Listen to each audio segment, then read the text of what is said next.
নবমী বাড়িতে গেস্ট আসবে, সেই জন্যে আমি প্রথমে মাটনটাকে আমি তেল, লঙ্কা, হলুদ আর দই ভালো করে মাখিয়ে রেখে দিয়েছি। এটা আমি কমপক্ষে 3-4 ঘন্টা ম্যারিনেট করে রেখে দেবো। মাটনটা করবো সেই জন্য পেঁয়াজটা আমি কেটে নিচ্ছি। আমি বটিতে পেঁয়াজটা খুব পাতলা পাতলা করে কেটে নেবো। এবার আদা রসুনটা পেস্ট করে নিচ্ছি। মাটন করবো সেই জন্য কড়াতে আগে সর্ষের তেল দিয়ে দিলাম। তেলেতে আমি 1 চামচ চিনি দিয়ে দিলাম। তেলেতে চিনিটা দিয়েছি।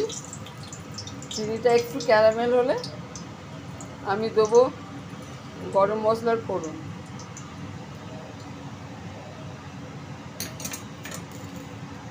চিনিটা ক্যারামেল হয়ে গেছে, এবার আমি দিলাম 2টো তেজপাতা,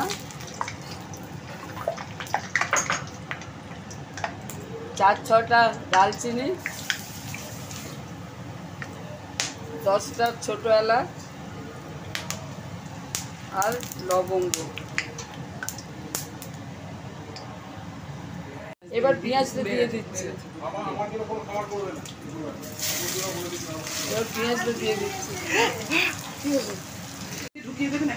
আমি যেহেতু চিনিটা ক্যারামেল করেছি সেই জন্য পেঁয়াজটা লাল হয়ে আছে।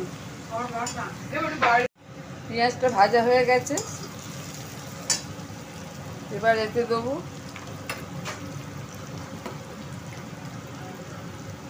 বড় চামচে 3 চামচ রসুন,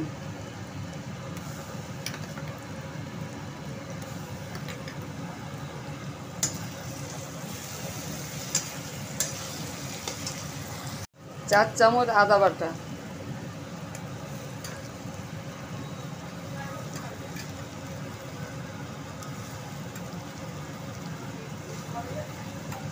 আদা রসুনটা ভালোভাবে ভাজা হয়ে গেছে। যেহেতু আমি মাংসে লঙ্কা আর হলুদ মাখিয়েছি সেই জন্য আমি অল্প লঙ্কা গুঁড়ো দিলাম। বড় চামচে 1 চামচ লঙ্কা গুঁড়ো দিলাম আর 1 চামচ হলুদ দেবো।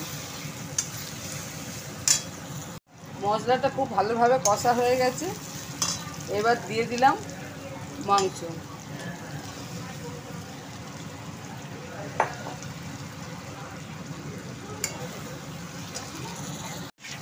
মাংসটা কষার পর তেল ছেড়ে দিয়েছে।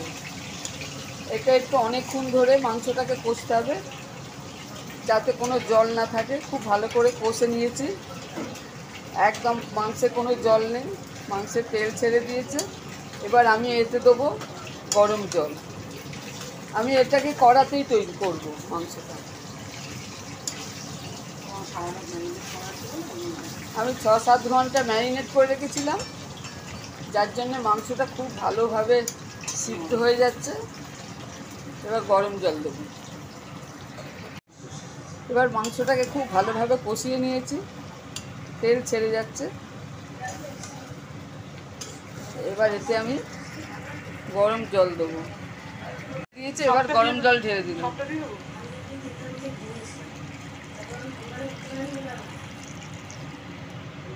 এবার এটা ফুটলে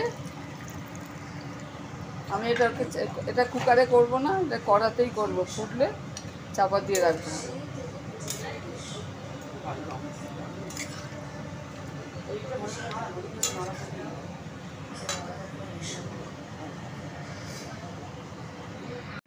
খুব ভালোভাবে নাড়িয়ে নিচ্ছি। ফুটলে এটাকে চাপা দিয়ে রেখে দেবো যতক্ষণ না সিদ্ধ হয়। আমার কমপ্লিট হয়ে গেছে। ঘি, গরম মশলা দিলাম, দিয়ে এবার এটাকে আমি নামিয়ে নেব।